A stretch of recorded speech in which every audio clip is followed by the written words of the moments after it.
You notice it first in the silences, not the comfortable kind, not the quiet that falls between friends who know each other well.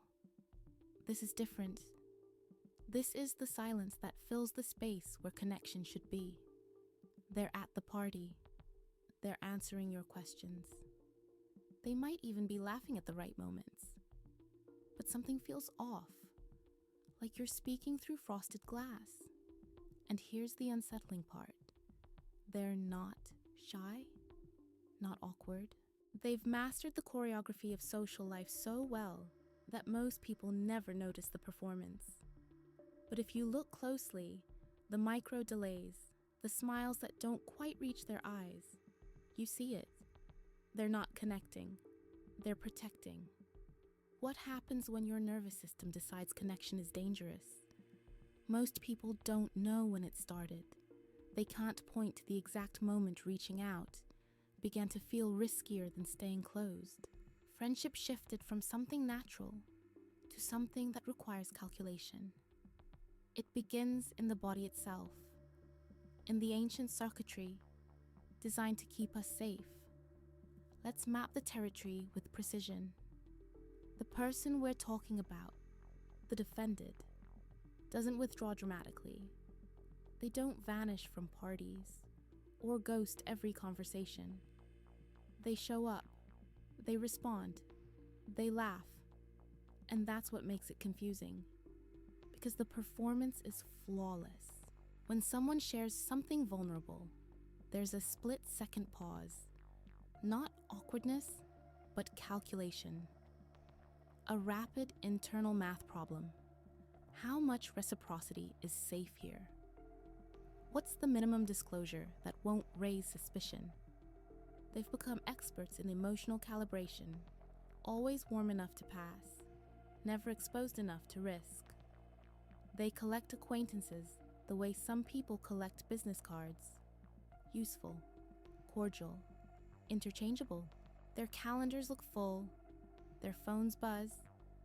But if you ask them to name someone who truly knows them, the list would shrink fast. They've mastered what we might call transactional intimacy. They can network, banter, even flirt with ease, but take away the structure, the agenda, the activity, and something cracks.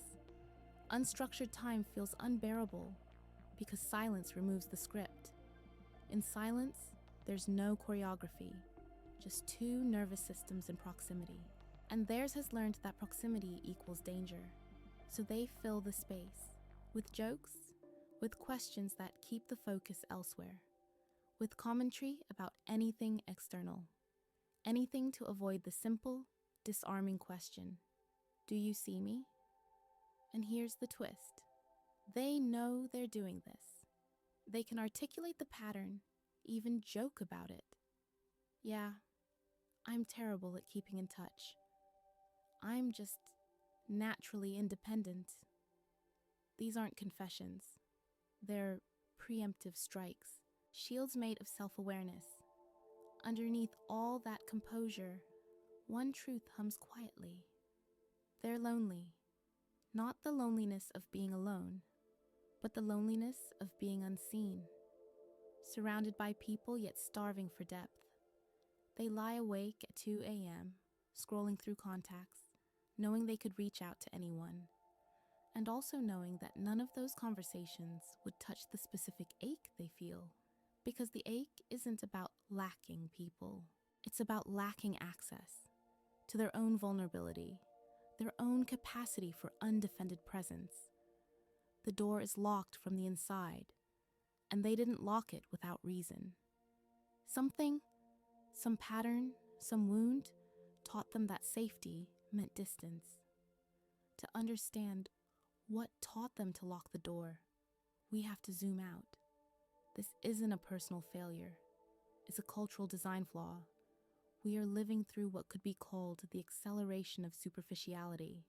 Not because people have become shallow, but because the architecture of connection itself has changed. Once, friendship wasn't pursued. It accumulated. Proximity plus time plus shared repetition. You saw the same faces every week. You built trust through small, uneventful days. Friendship formed through boredom, not effort. But that architecture has collapsed. Now we're mobile, transient, optimized. Thousands of digital contacts, endless mobility, near zero consistency. We treat connection like content, scrollable, schedulable, optional. And the nervous system learns from that. It learns that connection is something you can pause, minimize, return to later. That it should be efficient. But deep friendship isn't efficient. It's redundant. It's messy. It's the 5th Tuesday in a row of nothing special that lays the groundwork for the night when someone finally says, I need to tell you something I've never told anyone. We've replaced consistency with intensity. We chase peak experiences, profound conversations, transformative nights, and when they fade, we assume the friendship failed. Meanwhile, another layer forms beneath all that motion. Wounds. Tiny repeated disappointments that teach the nervous system to distrust closeness. A friend drifts away without warning. No fight, just silence. Another recoils slightly when you share something raw, offering the polite dagger. Have you thought about talking to a therapist? Translation: your pain exceeds my capacity. Please take it elsewhere. Or maybe you were the one who always reached out, remembered the birthdays, initiated the plans, and slowly realized that if you stopped, the friendship would die quietly of neglect. That's the wound that teaches withdrawal. And the modern world multiplies those wounds faster than we can heal them, because we're told to be authentic, to normalize vulnerability, to speak our truth. But we're doing it in a context that can't hold it. A culture that glorifies openness while rewarding detachment, that celebrates connection while idolizing independence, that says, ask for help, then quietly judges those who do. The message is contradictory, and contradiction breeds paralysis. So the defended learn a brutal equation. The pain of loneliness is predictable. The pain of rejection is catastrophic. They'll take predictable. And little by little, they armor up. Each adaptation, a smaller disclosure here, a slower reply there, becomes part of a self-protective architecture. And because those defenses work in the short term, they harden into reflexes. The brain learns. Connection equals threat. And what began as a survival strategy becomes a cage. They're not avoiding people because they don't care. They're avoiding people because they once cared too much. And it hurt. Let's step inside their world. Imagine living behind a pane of glass that only you can see. You can watch life unfold perfectly, hear the laughter, join the conversation, play your part. But something's missing. You can see everything clearly and still feel slightly out of phase with it. You smile, you respond, you do everything right, but somewhere between stimulus and response, a gap has formed. Someone shares joy, and you produce the appropriate warmth because you want to feel it, but a fraction of it feels manufactured. It's exhausting because you're never just in the moment. You're watching yourself being in the moment. Half of you engaged, half of you monitoring, calculating. Am I too distant?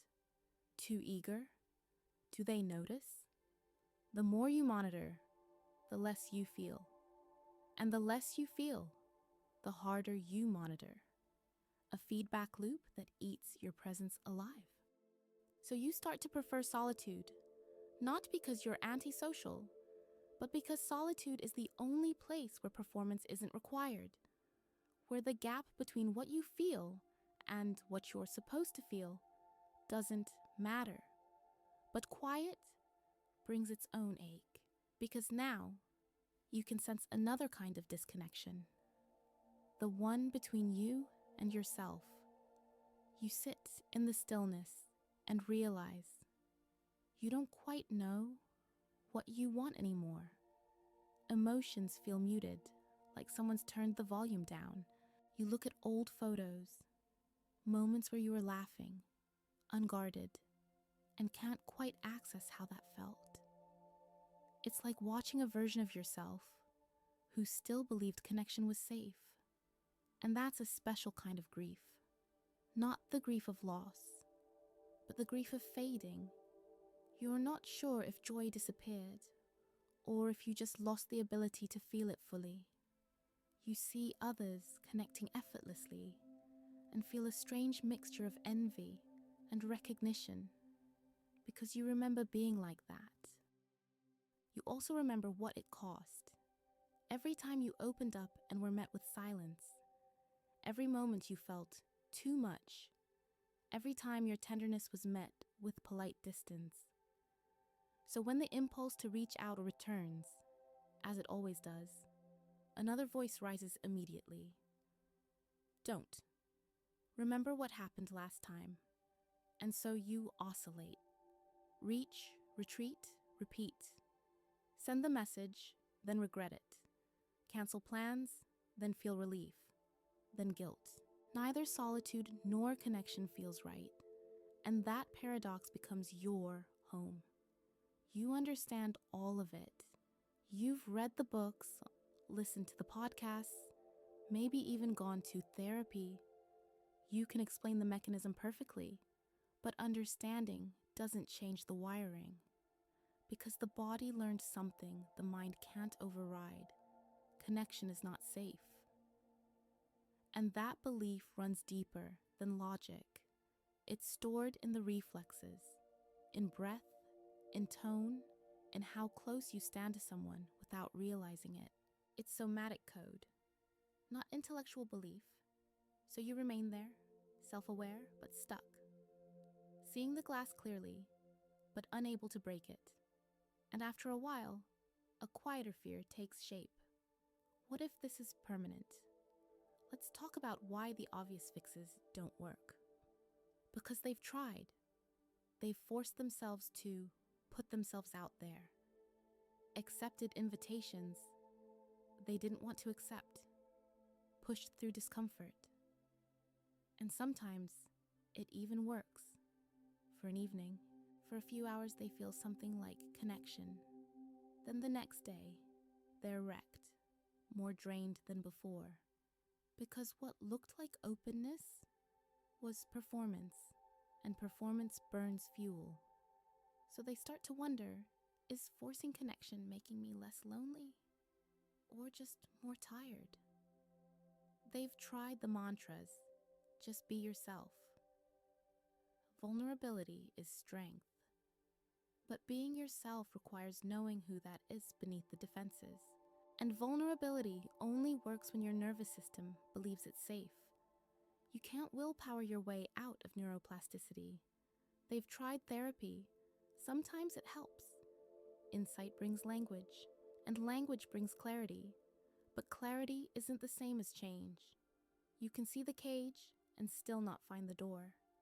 They've tried online connection, finding safety in distance, thinking digital space will soften exposure. And it does, briefly, but it's sugar, sweet, dissolves instantly, because text can't regulate a nervous system. It's proximity, not pixels, that teaches safety.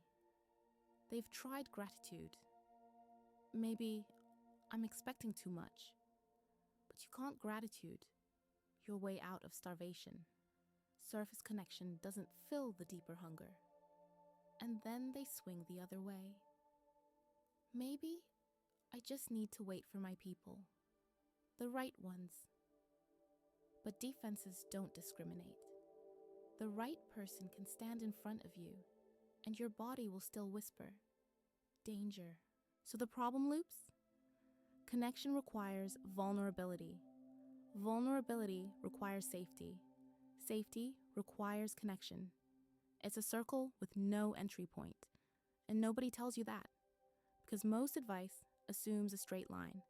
Do X, then Y. Be authentic, and connection will follow. But what if authenticity is exactly what got you hurt? What if trying harder just tightens the cage? Because at the root of it all, beneath every coping mechanism, there's a sentence the body has already written. I am not safe with other people, not because people are cruel, but because the gap between what you need and what others can offer has proven too wide, too often. The nervous system took notes. It built a model, and it believes it. So now you're too aware to pretend, too defended to surrender, too intelligent for easy fixes, and too exhausted to keep trying strategies that don't work. And maybe that means we've been asking the wrong question all along. Maybe the path forward isn't about fixing yourself at all. What if you're not broken? What if everything you've done, the withdrawal, the guardedness, the overthinking, wasn't a malfunction, but an adaptation? Your nervous system did its job. It recognized patterns. It learned what hurt and built defenses to keep you alive. That's not pathology. That's intelligence. Painful, protective intelligence. You're not defective. You're overwhelmed. Overwhelmed by a social landscape that changed faster than your body could adapt. Overwhelmed by micro wounds that never had space to heal. Overwhelmed by the gap between the connection you hunger for and the connection the world is built to offer. This exhaustion you feel isn't evidence of weakness. It's proof of how hard you've been working to survive in impossible conditions. So maybe the question isn't, how do I fix this? Maybe it's, what am I still carrying that once kept me safe? Those defenses, those walls, they were brilliant once. They saved you. But what saved you then might be what confines you now. And the work ahead isn't about tearing them down all at once. It's about teaching your body, slowly and gently, that it might be safe to open the window again. Not through willpower, through micro doses of safety. Moments of presence so small they don't trigger alarm. Through people who earn their place slowly, quietly, by showing up on boring days. Through patience, curiosity, and compassion for the parts of you still protecting themselves. This isn't a fix. It's a practice. And it might take time. There will be relapses, doubts, long stretches where the old walls feel permanent. But even then, the part of you that wants connection, that ache you keep mistaken for weakness, that's not a flaw. That's memory. That's your system remembering what it was built for, and it's still there, beneath everything, waiting, patient and persistent, for the day it feels just safe enough to try again. If this resonated with you, if you recognized pieces of yourself in these patterns, then you've already taken the first step, because awareness is movement, not toward fixing, not toward forcing, but toward seeing. Seeing the architecture clearly enough that you can begin to imagine what life might feel like outside of it. You're not alone in this, and you're not wrong for being here. The fact that you recognize yourself means something vital is still alive, the part that refuses to go numb completely, the part that's still reaching, even from behind the glass. That's enough for today. That's enough to begin.